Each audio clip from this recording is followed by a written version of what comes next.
Over the last few years, we've seen junior wizards, hobbits, gladiators, pirates. Do you think the studios have hijacked your personal genres?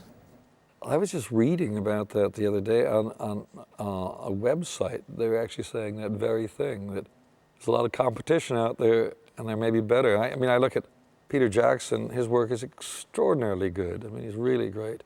They're all out there. They're in that territory, and I suppose I'm going different directions now because of it. I've always been very perverse. If everybody's going that way, I go that way, just to carve out another section. And it was actually interesting with Brothers Grimm, because with the Harry Potters and the Lord of the Rings and the Van Helsings, where everything is so big, I was trying to bring it all back down to something much smaller. And I think I was criticized for that, because we weren't doing the spectacle, but I was trying to, let's go back down to the kind of illustrations I used to see in books when I was a kid. Something smaller, everything's more close at hand. And I've gotten even smaller on the last one with Tideland. I just gone really small on that.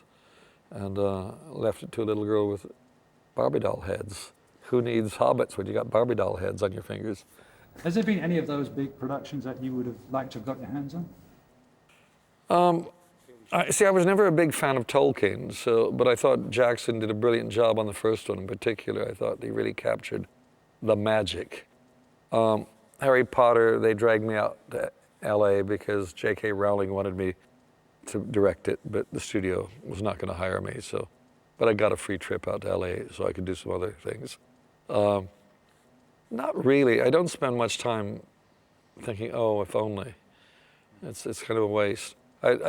My if only has to do with my own scripts that haven't been made. That's where I'm frustrated, where I've got a couple what I think are very good ones that they're expensive and they just don't seem to fall into the categories that are currently fashionable.